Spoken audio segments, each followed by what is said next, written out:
কি, আমি আমার সন্তানের জন্য আসলে কোনোদিন আমি বিরহ করি নাই, আমি আনন্দ নিয়ে আসছি। এই কারণে তার গায়ে সাদা পোশাক আছে।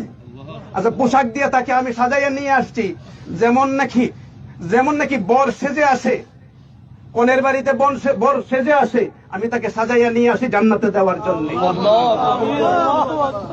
শুক্রবারে বিকাল থেকে তার জবানের মধ্যে তেলাওয়াত ছিল, জবান থেকে তেলাওয়াত বের হয়েছে, আল্লাহুল্লাযী লা ইলাহা ইল্লা ওয়ালান তাজিদা লাহু নাসীরা, এরকম আয়াতগুলো পড়তেছিল। হ্যাঁ, অনেকগুলো পড়তেছিল। তারপরে যে আইসিইউতে লাগানো হয়েছে, এগুলো বের হয়েছে। যাই দেখি, আমি শুনি একটু কি পড়তে চাই, কি করতে চাই। তো বাসায় আসলেও কোনোদিন গোসল করে খালি গায়ে বের হয় নাই। আমি বলতাম যে এখানে তো কেউ নাই, না থাকলে কি এটা একটা পর্দা না? তো যাক, আলহামদুলিল্লাহ, আমি আমার আল্লাহ পাক রব্বুল আলামিন কেন আমাকে এই সন্তান দিয়েছেন, এটা না দিলেও তো পারতেন। এখন নিয়ে গেছেন, অনেকে বলে যে অকালে মৃত্যু, আসলে মৃত্যুর কোনো কালই নাই। তো অকাল হবে কিভাবে বলেন তো দেখি? কারণ আজকে আমাদের চিরাচরিত নিয়মটা হইল বাবাকে কাঁধে করে সন্তান কবরে নিয়ে যাবে, আর আজকে বাবা কাঁধে করে সন্তানকে কবরে নিয়ে যায়। এটা একটা বিরহ থাকতেই পারে, মনের ভিতরে একটা আঘাত আছেই, থাকলেই হবে কি, আমি তার জন্য দোয়া করছি, 2 রাকাত নামাজও পড়ছি।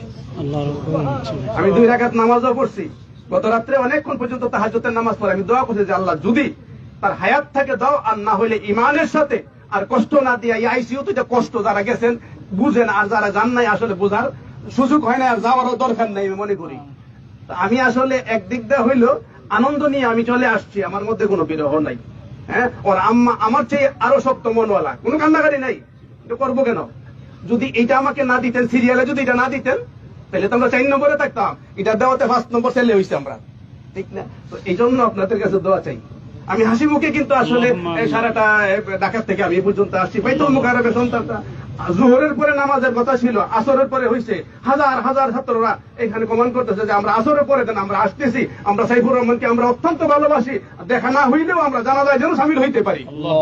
এই জন্য এরপরে মহিউদ্দিন বানী সাহেব